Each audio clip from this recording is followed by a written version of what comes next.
Today we're going to make apple turnovers. We're going to use some various apples along with some typical seasonings of apple pie and our Blitz Puff pastry.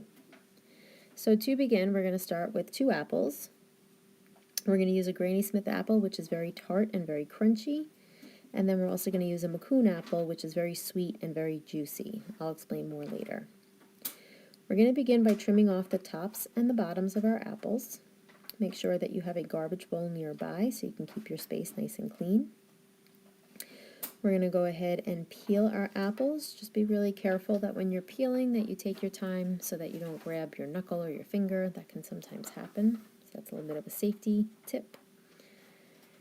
And then once we've peeled the skin of all of our apples, we're going to clean that up into our garbage bowl. Next step is we're going to slice our apples in half and then into quarters, and then we're going to remove the core from our apples. This is that fibrous inside and where the seeds are contained. Alright, so our next step is we're going to take each of our quarters and we're going to cut them into thirds, and then we're going to evenly slice all of our apples. So just be careful as you're working with a nice sharp knife. You want to keep your fingers tucked in, your thumb tucked in. You want to work in the center of your cutting board and continually move from one side to the other, keeping everything nicely organized. Once it starts to fill up, then you can go ahead and fill up your bowl with your sliced apples. So we want to have them nice and consistent size because we want to make sure that they cook evenly and bake down evenly inside of our apple turnovers. So here's our chopped apples. Our next step is to season or flavor our apples. So we're going to use some cinnamon and white sugar. We're going to use some flour to thicken. We're going to use some light brown sugar and butter, as well as a pinch of salt. Salt's always going to enhance the sweetness in your recipes. We're also going to use a half of an orange. So from the orange, we're going to use 2 parts. We're going to use the zest and the juice. So I'm going to use a microplane zester to remove the colorful exterior of the citrus fruit. This is where all the essential oils and the bright flavors are. Once you get past that bright white layer, it goes in, the bright orange layer, it goes into a white layer, and that white layer is called the pith, and that's where all the bitterness is. So we just want the exterior, just that nice bright exterior. So now we're going to go ahead and melt our butter in the pan. So we could just melt our butter and make our recipe, but I took it one step further and I actually browned the butter. So butter consists of milk solids and fat.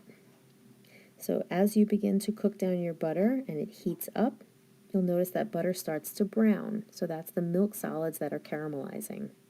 So this is just going to add an extra layer of nuttiness of a flavor into our recipe. Now we're going to take our apples and I'm going to start to cook them down. We'll put our sugar in there, our light brown sugar, granulated sugar, and our cinnamon. And you can start to see it gets a little juicy. This is the apples breaking down. This is the sugar starting to dissolve. We're going to add in our orange juice. And then we're going to continue to cook this over a medium to high heat for about 5 minutes. And the apples will release their juices. And then from there we are going to thicken our sauce, and we're going to use flour for our recipe here. And you may need to adjust your recipe, so I'll show you exactly what will happen. So here it's cooking down. We have a nice sauce there. We're going to go ahead and add about a tablespoon of flour. Now we're going to stir that flour in. You're going to see how instantly those starch molecules will suck up that moisture, and now you can see it looks actually kind of dry. So we need to cook this off for about 1 to 2 minutes. We want to cook out the rawness or the raw taste of the flour. I can see it looks a little too thick for me. I want to thin it out just a little bit. So I can go ahead and add apple juice. I can add water. I can add more orange juice, whatever actually you have available. And in this case, I'm just going to put in a little bit of water. And that water you'll see is going to loosen up the mixture just to make it not so dry and stiff, but make it more just like a little soft and kind of creamy. Right, so you can kind of adjust that back and forth with the flour and water, but I think we're at a good consistency here. And we want our filling to be cooked, number one, because we want it to bake properly in our dough. And we also want it to be of the right consistency, so not too dry and not too loose or too juicy, because then it won't cook properly in the dough. So this here looks like a nice consistency.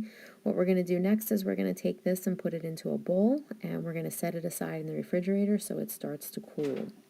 Make sure that you put plastic wrap or saran wrap on top of anything hot that you put in the refrigerator, so to protect it from creating a skin. Usually when hot item meets cold air, it naturally wants to protect itself and it'll form like a skin on top. We don't want that to happen. So we'll put some plastic wrap on top to protect our product while it's in the fridge.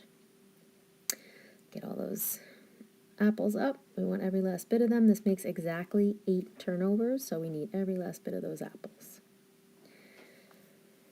And here is our final product, and that's your apple filling.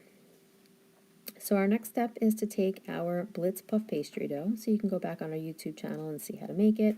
I always recommend you make more than what you need, because you can always freeze the extra, so you have some on hand.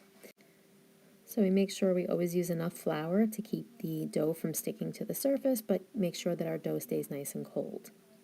So we're going to roll this piece out into a rectangle that's approximately 16 inches by 8 inches.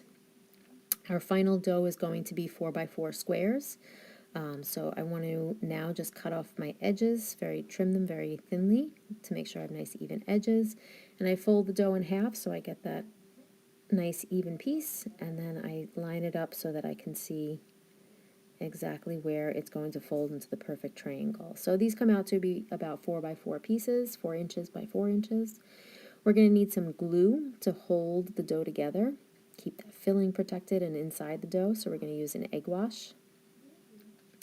Now we're going to take our nice cooled filling, and we're going to put about, I guess, a tablespoon and a half or so into the center of our dough. And this makes exactly 8. And now we're going to fold over the corners to make them into nice triangles.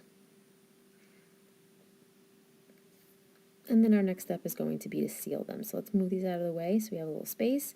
We want to make sure that the edges are nicely lined up, and we want to make sure there's no air pockets. So you want to make sure the dough is nicely encased around the filling. And then after we crimp them with a fork, we're going to move them to a sheet pan with parchment paper and get them ready for the oven. So again, make sure that there's no air, seal it all the way around, nice decorative edge. Save all those scrap pieces. You can bake them off and make little cookies with a little bit of cinnamon sugar and have little delicious tasting bites. So don't waste anything. Here's our apple turnovers. We're going to cover them with a little bit of egg wash for that shine and that nice golden exterior. Okay, we're going to take a paring knife and just cut a vent hole on top so that they don't explode. We can put a little cinnamon and sugar on top if you'd like. And here's our final product when it's baked. Once it bakes, you want to take it out and put it onto a cooling rack. And then you can dust it with some powdered sugar for your final presentation. Enjoy!